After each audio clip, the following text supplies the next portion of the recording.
14 writers, all with connections to Kansas City, and all of them are featured in a new collection of contemporary short fiction.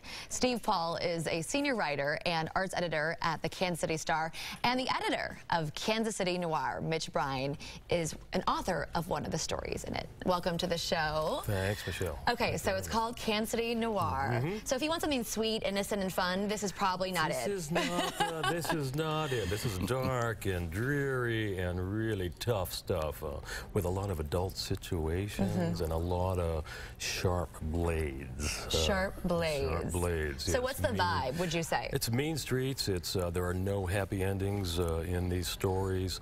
It's all dark. It's the shadowy side of human existence and human experience, and it really is kind of a way into the underbelly of Kansas City that we know is there, but we don't always shine a light on it. And we can escape there in a book. That's probably safer. Yeah, it's a little safer. It's a little safer there, but there's some creepy stuff, and it's really entertaining. There's funny. There are little funny asides. There's just a lot of things to chew on in this book, and it really speaks to kind of the dark side, like I said, to the dark side, but with some real insight and some real, a really, unusual look at our city and things that may or may not have happened in our city over the years. But it's all fiction. It's all fiction. Yeah. Okay, now, Mitch, you are an accomplished screenwriter, playwright.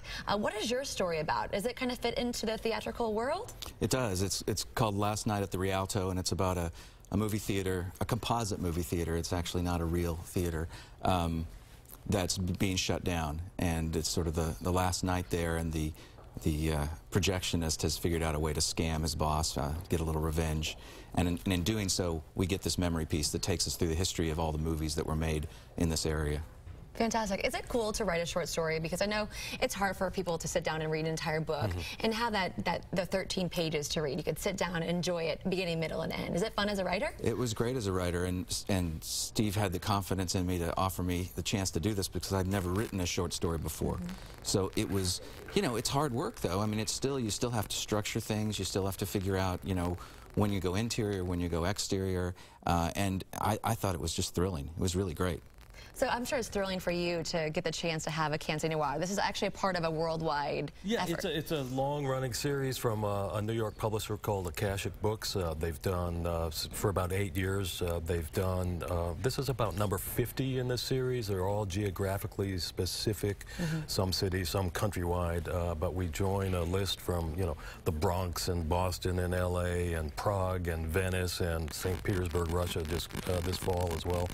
So it's a fun series, and one of the fun aspects of it, I think, is I was able to, and the desire is to present well-known writers, like in this book, Daniel Woodrell, who's the great author of Winter's Bone, exactly, which we all know if we've seen the film, which was shot in Missouri, and he lives in Missouri still. He lives in southern Missouri, and he grew up in Kansas City, and he has this wonderful, creepy, dark story that's probably the shortest in the book, but really powerful.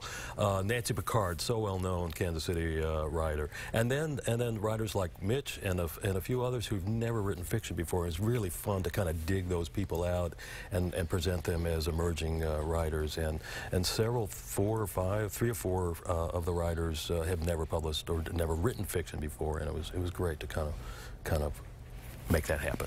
But let's be honest, Mitch, you like to write kind of the horror thriller, creepy, crawly I was stuff. very at home with this. It was great, yeah.